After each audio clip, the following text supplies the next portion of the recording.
Hello everyone, this is Melissa for Two Peas in a Bucket, and I'm here with this week's Project Life video lesson. So you may have noticed that Two Peas has been having a lot of sales in the store lately, and I've been tempted and have actually shopped quite a bit from them, and picked up a few of the new mid-release and fall collections, including this Autumn Crisp 12x12 paper pad from American Crafts. And I really like buying paper in these paper pads lately because they're not double-sided, so I don't have to decide which side of a sheet that I want to use. You get two of each sheet, so if you want to, you could split it with a friend, or if you do two-page layouts, then you've already got two sheets of pattern paper there to work with. And while the paper is a little bit thinner than if you got the double-sided cardstock, per sheet it is a whole lot less expensive. Now, I also love embellishments, so I picked up a few of the embellishments that go with this collection, including these photo overlays. And one of the really cool things about this collection is that even though it is supposed to be an autumn theme, there aren't a lot of prints and pieces in here that really scream autumn.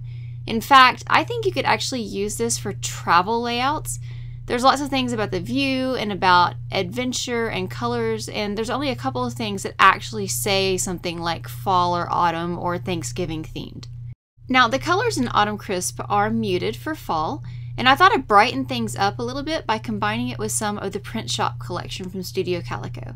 Now, this was another mid-season release, and it has a lot of really bright, vibrant colors.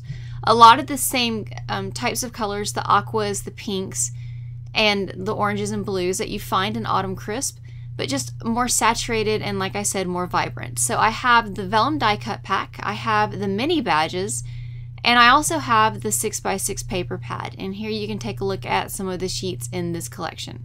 I didn't get the 12x12, I just got the 6x6 for this one to use as little bits of pocket filler. I'll start this layout like I always do by laying out the photos just to see how many pockets I'm going to fill. And these pictures are from one of my 2011 layouts that I never finished. And it was a week where I didn't take a lot of photos, so I ended up not having any to fill those 3x4 spaces. Because of that, the layout looked a whole lot like a regular Design A page, which really wasn't the look I was going for here. So after letting it sit for a little bit, I came back to it and rearranged the photos a little bit. In fact, you'll see I had a bit of a wardrobe change, and since I tend to work on layouts little bits at a time here and there, you'll see me flip back and forth between wearing a hoodie, like a gray sweatshirt, and a sweater. So if you notice the wardrobe changes, that is why. Now, I'm starting off a little bit differently after the photos are down than I normally do. Usually I would go right for journaling cards and pattern paper, but instead I want to make sure that I incorporate a lot of these die cuts, or as many as I can. So I'm going to start with the embellishments first after having the photos down. For the most part, I'm keeping all of the embellishments within their pockets, but I wanted to try something a little bit new. So you'll notice those chevrons in the top left. I'm letting them actually span over two pockets, and that's going to be your creative challenge this week, is to let a photo or embellishment span multiple pockets in your Project Life layout. Now, I mentioned before that I love these photo overlays, and I'm going to mostly use them to add some extra color to my photos, to just a couple of them. And if you like the idea of having something over your photo but don't particularly like actually adhering items to your pictures, then these overlays are a great way to go. And as you can see with that vellum piece from Print Shop that I just put down on the overlay on the bottom right, you can also just stick things right to the overlays instead of onto your photos. Now, because I don't have many photos for this week, I'm going to have lots of room to journal in those 3x4 pockets, and that also means that I'll have lots of 3x4 spaces open to do some embellishment. So I'm going to try a few different things, including a little bit of hand stitching. And before I fall too in love with the idea of putting any one thing in these pockets, I should probably make sure that I have space for all my journaling.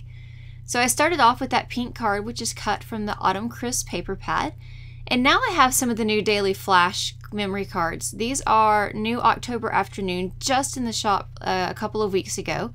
And I especially love that glue bottle one for crafting stuff. I had some pictures of some scrapbooking projects I was working on that week, so I think that'll work nicely to journal about those. And I'm probably pulling out way more of these cards than I need right now. I just want to make sure that I pull out everything that might match this layout, and then as I type up my journaling, I can decide which ones that I actually want to use. So I paused things for a few minutes to type up my journaling and obviously wardrobe change again. And I've formatted it down to 3 of the cards for 3x4 spaces and then 1 for that 4x6 pink card. Now I've done a video on how I do this, how I do my journaling on my computer before, but I thought I would just show you what it looks like whenever I'm adhering these cards to the carrier sheets to send through my printer. And I really have fallen in love with doing my journaling this way because everything comes out looking so nice and neat, and I have time to compose myself and figure out exactly what I can say in the amount of space that I have without worrying about, if I'm writing by hand, am I going to run out of space before I get to the bottom of the card? So once these come out of the printer, I just pull them off the sheet, and you can just gently rub those little repositionable adhesive dots off and then plop them into place on the layout. Now I cut several 4x6 pieces from the Print Shop 6x6 pad, but as I started laying them out just kind of as a trial on the page, it was looking really colorful and really bold with all that Autumn Crisp color next to the Print Shop color. So I thought I'd pull in some neutrals before I added in the really bold papers. I've got a selection of cards from the Midnight Project Life Core Kit, and these are a great mix of grays and blacks in really nice subtle prints, and also a little bit of yellow mixed in. But if you're looking for a core kit to mix in with your normal supplies, something that will go with everything, then the Midnight Edition is it. And I'm just going to mix in a couple of the 3x4 cards and a 4x6. And then I'll put in these really bold patterns from Print Shop. Now both Print Shop and Autumn Crisp have quite a few colors in the palette.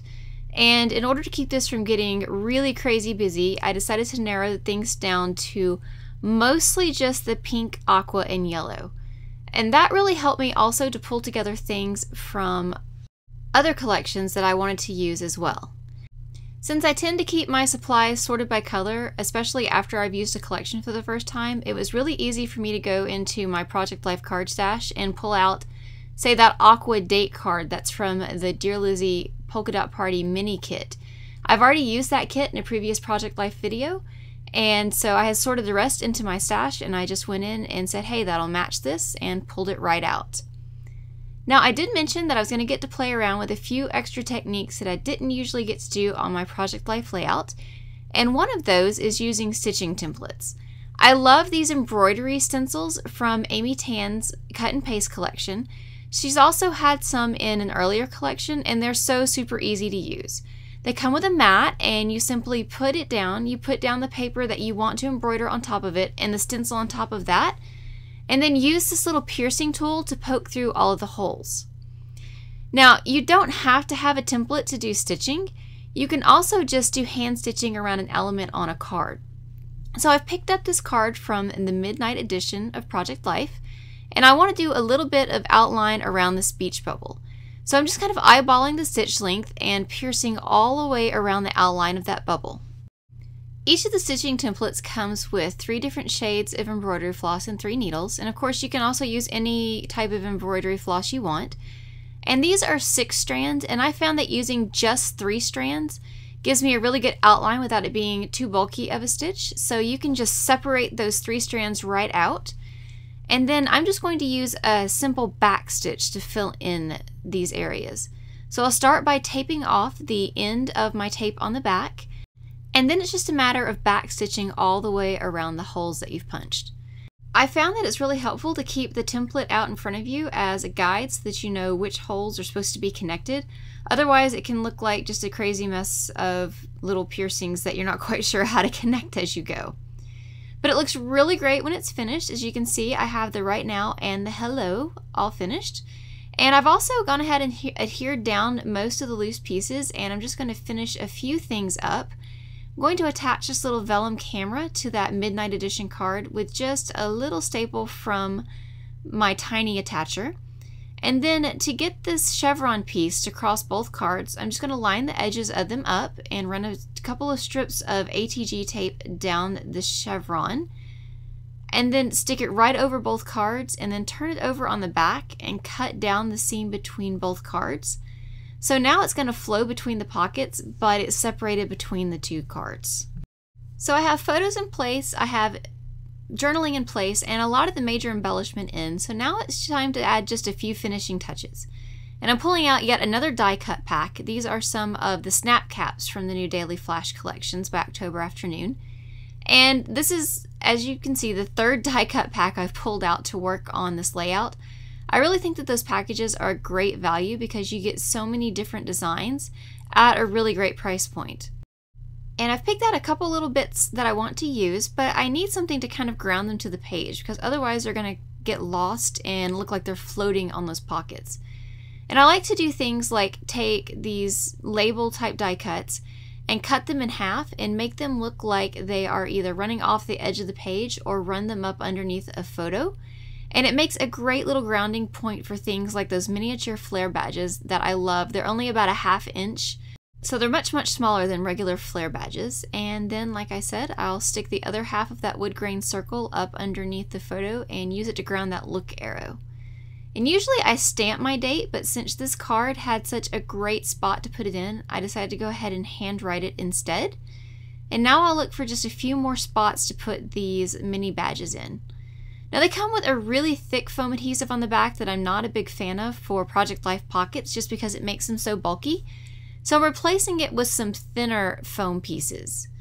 You could also just stack a couple of glue dots in the middle, but these foam pieces are just the right height to get the adhesive over the lip of the back of the badge, but not to lift them up off the page so much that they create a lot of bulk inside of the pocket.